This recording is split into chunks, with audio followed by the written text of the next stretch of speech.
salut tout le monde, j'espère que vous allez bien. En tout cas moi ça va super. Aujourd'hui on se retrouve pour une toute nouvelle vidéo. Aujourd'hui je vous présente un nouveau système d'exploitation Windows 10 totalement optimisé pour le gaming, le montage vidéo et la réalisation 3D. Ce système est mis à jour régulièrement, vous pourrez le retrouver en description. Je ne suis bien sûr pas le créateur de ce système, c'est pourquoi je mets le lien du site des auteurs pour les remercier et leur faire une petite promotion. En tout cas j'espère que ce guide vous plaira. Je serai également à l'écoute de vos questions en commentaire. On est donc parti pour la première étape. Pour commencer, rendez-vous sur le site qui se trouve en description pour télécharger le fichier ISO de Windows 10 qui fait environ 2,5 Go contre plus de 3 pour la version originale proposée par Microsoft. Ensuite, il faudra que vous téléchargez le fichier compressé que je vous ai mis à disposition avec les différentes applications dont vous aurez besoin pour procéder à l'installation. Vous pourrez l'ouvrir à l'aide de plusieurs applications comme WinRAR, WinZip ou bien encore 7zip. Dans ce dossier, on trouve d'abord l'application Rufus qui peut nous permettre de démarrer Windows 10 à partir d'une clé USB. Donc munissez-vous d'une clé USB d'au moins 8 Go. Ensuite, on trouve l'application KMS Auto qui va nous permettre de générer facilement et gratuitement une clé d'activation Windows 10 professionnelle. Concernant le stockage, je vous conseille d'ailleurs de faire une sauvegarde de disque ou tout simplement mettre sur notre disque vos données car ces derniers vont être supprimés avant l'installation de Windows. Pour finir sur ce dossier compressé, j'ai trouvé qu'il était nécessaire d'ajouter le fichier d'installation de Chrome car comme je viens de vous le dire, les applications Windows de base ont été supprimées pour une meilleure performance et également parce qu'elles ne servent pas vraiment à grand chose. C'est de la poudre de perlimpinpin. Ah, autant pour moi en fait, ils ont conservé le Microsoft Store. On passe maintenant à l'étape 2.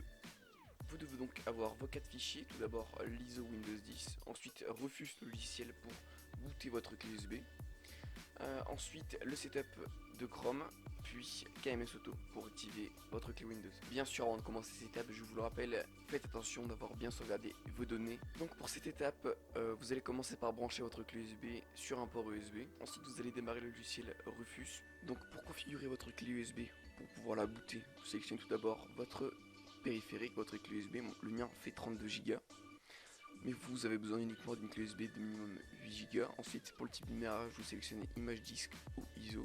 Ici, vous sélectionnez sur votre ordinateur le fichier ISO que vous avez téléchargé. Une fois tous ces réglages faits, normalement vous allez voir ce petit bouton démarrer qui va devenir clair. Vous allez pouvoir cliquer dessus. Donc vous le faites, ça va prendre normalement une demi-heure, 3/4 d'heure pour booter la clé USB. Et une fois cela fait, votre clé USB sera prête. À partir de ce moment là, vous pouvez mettre de côté les applications dont vous aurez besoin après l'installation de Windows. Donc tout simplement le setup de Chrome ainsi que KMS Auto. On s'approche maintenant du moment crucial, le moment du boot de votre clé USB. Cette étape paraît difficile pour nombre de personnes, c'est pourquoi je vous la présenter plus clairement à l'aide de screenshots. Il faut tout d'abord trouver la touche raccourci pour accéder à votre BIOS au démarrage de votre ordinateur. Pour y accéder, c'est souvent F1, F2 ou bien F10. Une fois dans le BIOS, il faudra vous diriger avec les flèches directionnelles. Dirigez-vous maintenant avec la flèche de droite jusqu'à l'onglet Boot. Sélectionnez maintenant votre clé USB afin que votre ordinateur démarre sur celle-ci. Une fois cette petite modification faite, vous n'avez plus qu'à vous rendre sur l'onglet qui se situe tout à droite et faire enregistrer puis quitter. Votre ordinateur va à présent redémarrer et vous aurez donc à faire comme si votre ordinateur était neuf, c'est-à-dire configurer Windows avec la langue et tout ce qui s'ensuit avec les paramètres de confidentialité, etc. Voilà, en tout cas j'espère que cette vidéo vous aura plu. Si c'est le cas, n'hésitez pas de me le dire en commentaire. Dites-moi également si les performances ressenties sur votre PC se sont améliorées et à la prochaine pour une nouvelle vidéo.